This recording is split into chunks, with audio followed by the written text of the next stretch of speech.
welcome to The Sound of Economics. I'm Anya Quinn. We're bringing you this podcast series from Bruegel, the Brussels-based think tank specialised in economics and economic policy. This episode is a special edition from our annual meetings in Brussels. I'm joined by 4 distinguished guests to discuss the future of Europe. So, Romano Prodi is former Prime Minister of Italy and former President of the European Commission.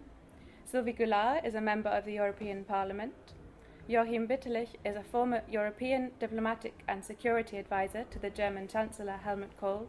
And finally, André Sapir is a senior fellow at Bruegel. So, first of all, thank you so much for coming to our annual meetings. And I'm going to start with you, Professor Prodi. So, given where we are now, how do you see the future of Europe? Well, look, we are in a decisive point. Bratislava cannot be one of the many summits we had in the last point. We are after Brexit.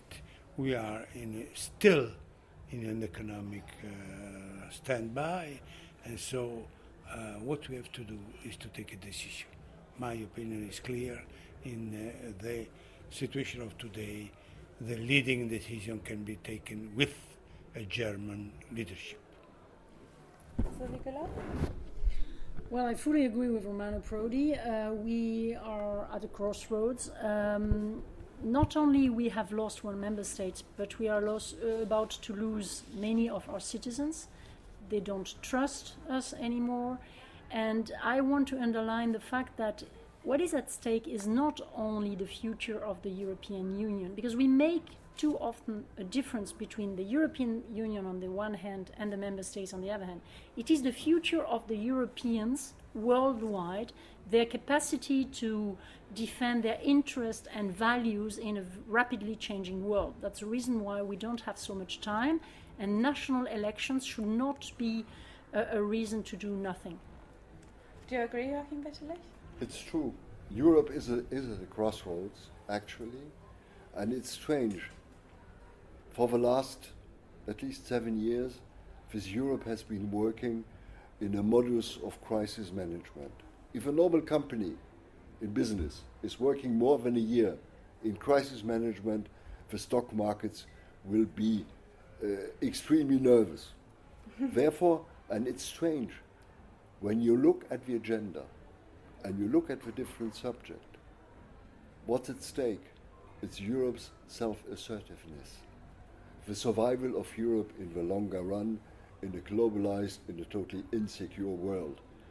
And I think when you look at the concrete subjects in Europe, I think there are areas where Europe can act, has to re-establish immediately credibility.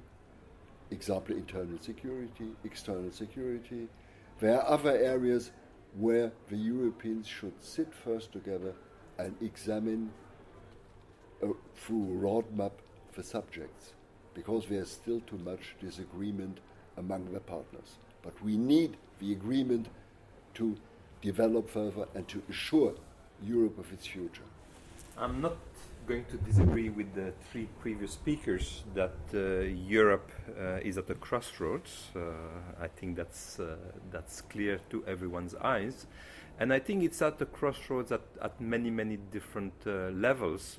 One is that indeed, not just Europe, but all the industrialized countries, the US, we see that as well, but Japan, we are confronted to a huge transformation of the global economy and global politics.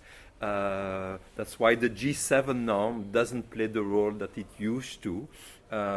We are confronted, and in a sense one should be happy of that, to the rise of large developing emerging countries, India, China, Brazil. That is good, because those were poor countries that are improving their economic well-being, but it's certainly challenging many of the certainties that we had. It's not just anymore a transatlantic world where we and the US, we can arrange around a small table all the affairs of the world. It's a much more complex world.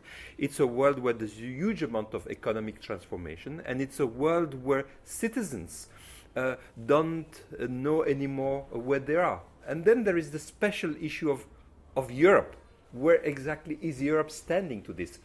Me as a citizen, should I rely on my country, on the institution of my country to help me withstand all those economic and political shocks that the world is going through? Or should I rely on Europe? And is Europe delivering?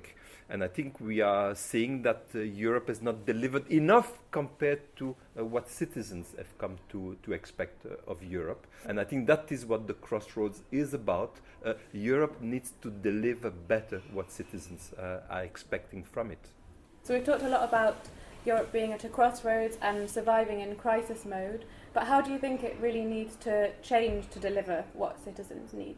It's very simple, it's either we meet the two big problems, growth and migration, or we are lost.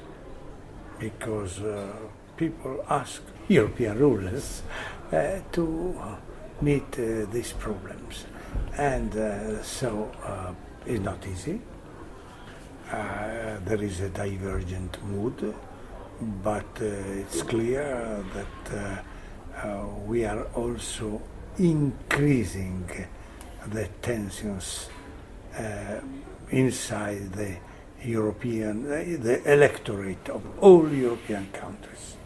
If we don't do that quickly, we shall have a secular change, and so another project will be written on the new paper. Do you agree that growth and migration are the two biggest problems facing Europe? Yes, but yes, of course I agree, but I would formulate it a little bit in another way. I think people are seeking for a safer environment. They want to have jobs and perspectives for themselves and their children, and they need some protection against the threats, not only migration, I would say also terrorist attacks and all the threats we are facing now with autocratic powers around Europe. So the idea that we could pool sovereignty to make our environment safer and also to fight against climate change. 1 year ago, everybody was talking about the huge challenge of climate change, and it has a little bit disappeared from the screens, and I think it's a big mistake, because it can also be something we sell to the public opinion.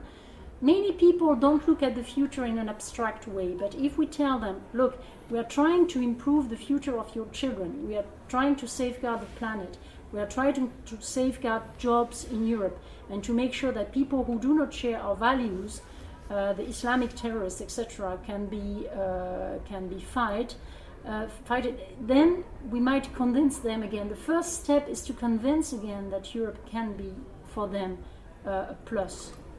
Do you think Europe can be a plus for these people, Joachim Bitterlich?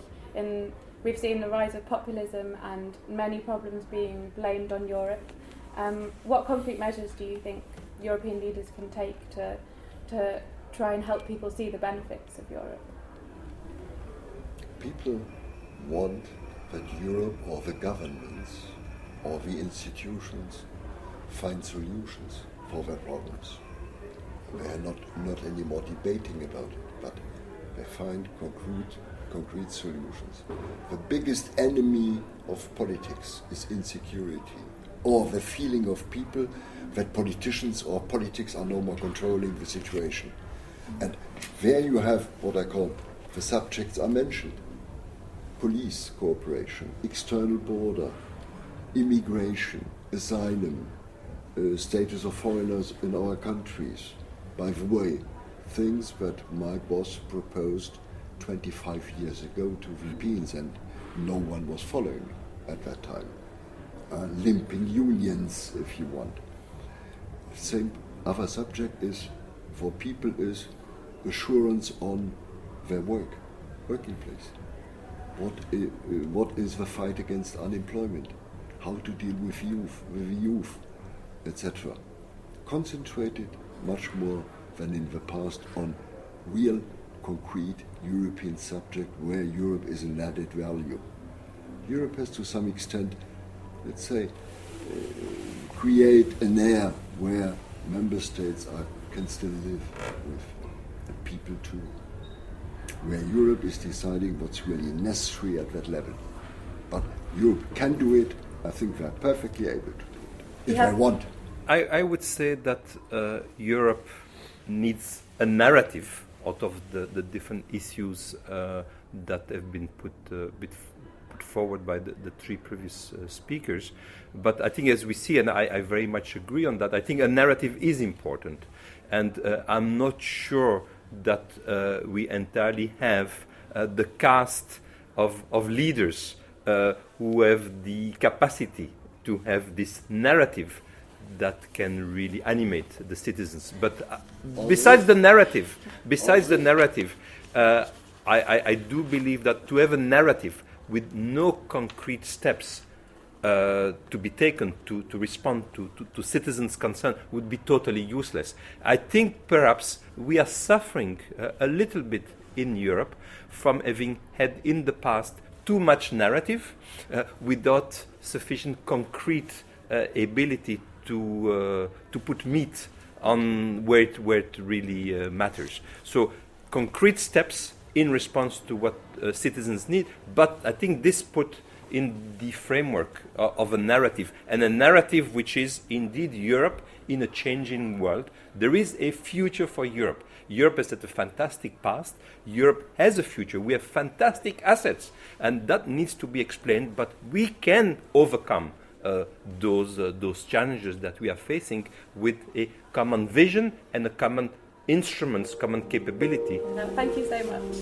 That brings us to the end of this episode and the end of our first series.